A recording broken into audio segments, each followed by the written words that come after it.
Buffett strikes gold, betting on metals and energy.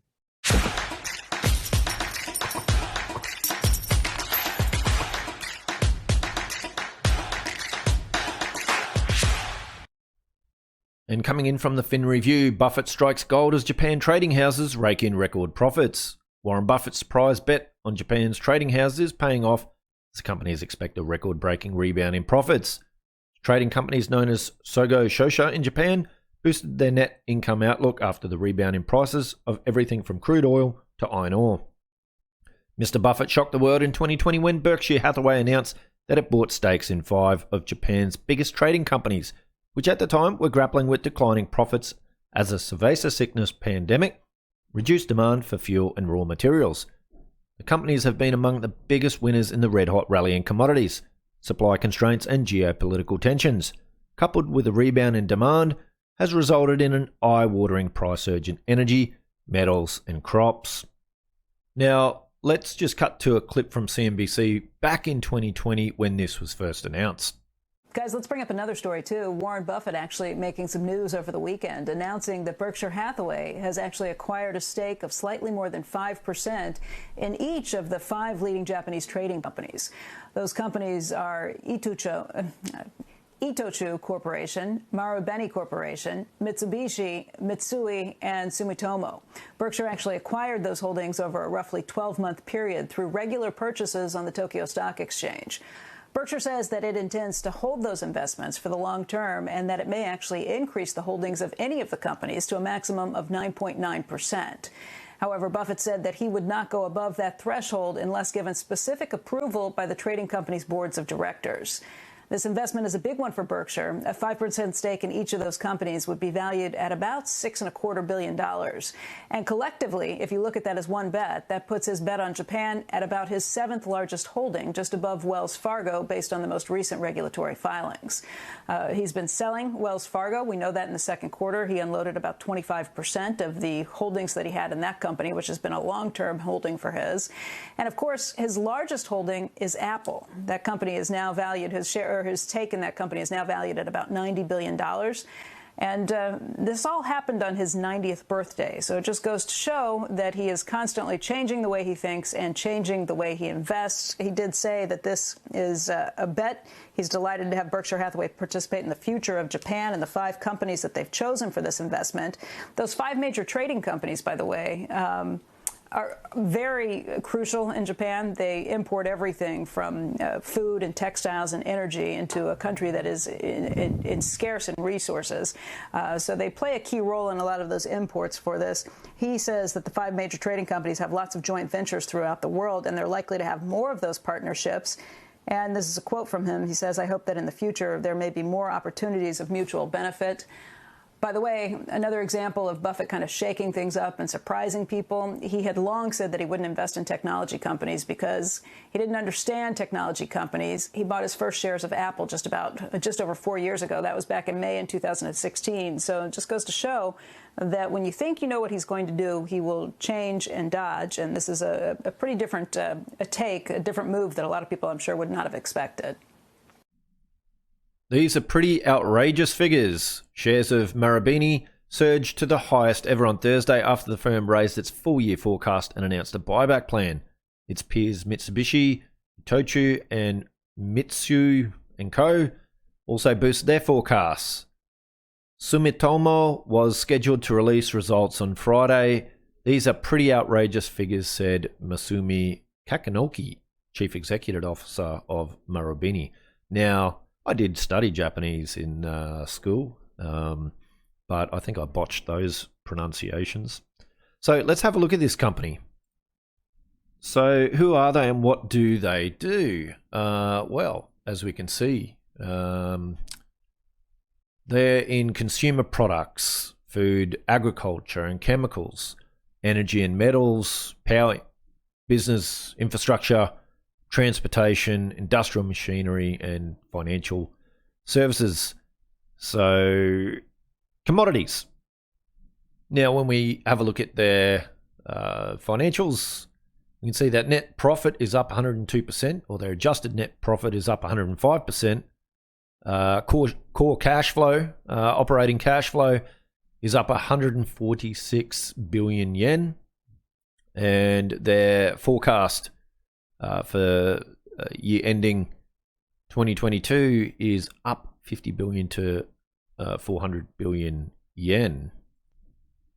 Now, when we have a look at its share price, now it was announced, what are we looking around here in August 2020, that he had spent the last 12 months accumulating this stock. So you can see that he had accumulated that stock right down its bottom all the way back to around here. So from here through to about here is when he had accumulated this stock. And have a look at the share price of where this stock has gone since then.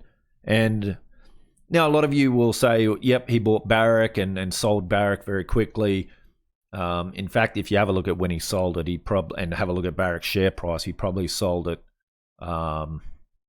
exactly at the right time. And it actually reminds me of a gold stock that I bought back in 2020 as well, Regis Resources. And I think it was the 16th of March, it fell to $2.80. And by late July, early August, it had hit $5.76. And at that point, I actually did sell. In fact, I sold a cover call and I was exercised. So that actually worked out beautifully for me. I will disclose that I have been buying back into that stock. Recently, it's now down, I believe, around $1.79 at the moment. But and I think it's severely undervalued. And I expect it to push that multiple. So we're looking similar to what it did in 2020 when capital flows back into this sector. So I think it's an undervalued stock. That's not financial advice. The stock may fall even more, and I hope it does, because then I'll buy some more. I get excited when I buy a stock and it falls. But if you don't get excited when that happens, then perhaps you should ask yourself why you bought that stock in the first place. Also reminds me of South 32, which owns the largest silver mine, Kennington, the Kennington mine. And it was about the 23rd of March, from memory, in 2020, the stock fell to $1.66, and we got in the $1.70s, and we just sold cover calls. We sold naked puts. So also on Regis, I sell naked puts and sell cover calls as well on Regis. But we did that on South 32, and as of a couple of weeks ago, South 32 had hit about $4.24. So I'm no longer in that stock. I don't hold South 32 at all.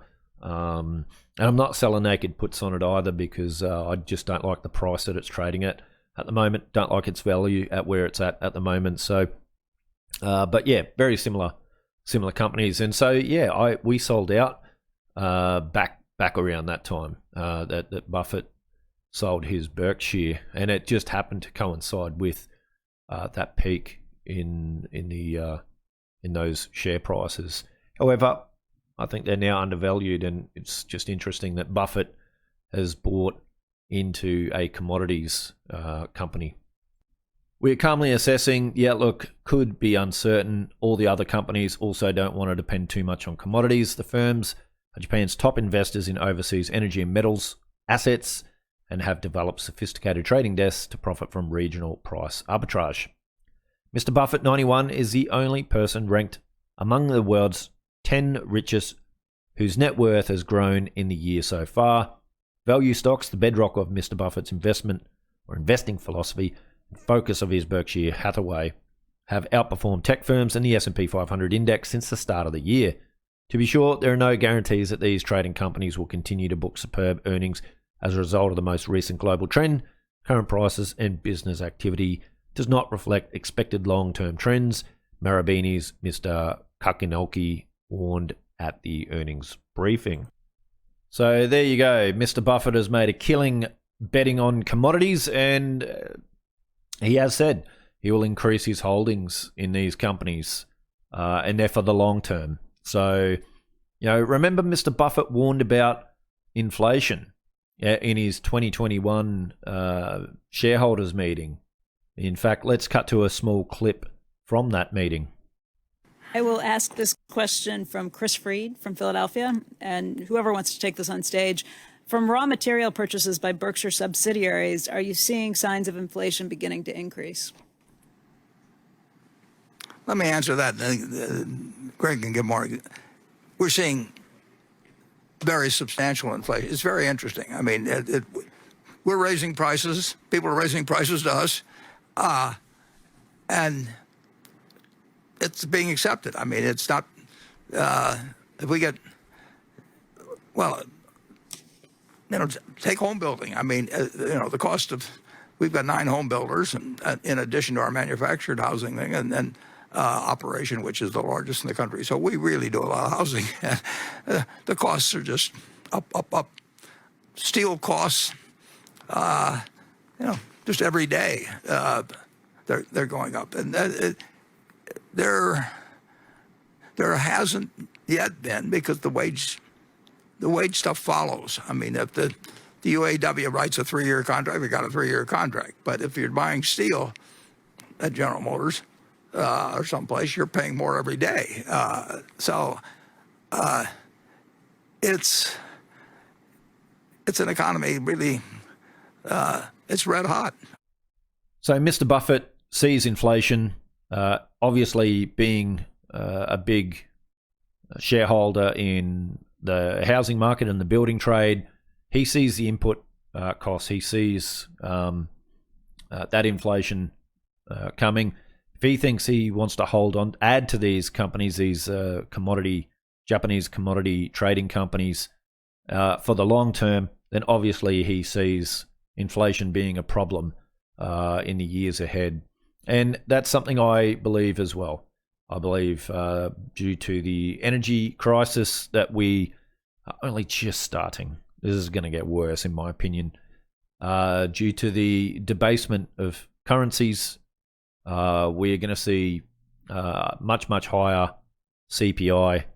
And, in that sense, you want to hold real assets. And even if central banks raise rates, let's see how high they can raise them before asset prices absolutely collapse, and whether we see a power pivot across all the different central banks. Even if they do, I still see CPI being a big problem in the decade ahead. Anyway, that's my opinion. What do you guys think? Love to see your thoughts and opinions in the comments below. If you like this video, please hit that like button. Really do appreciate it. Take care, guys, and I'll see you all again on another episode of Finance Uncut.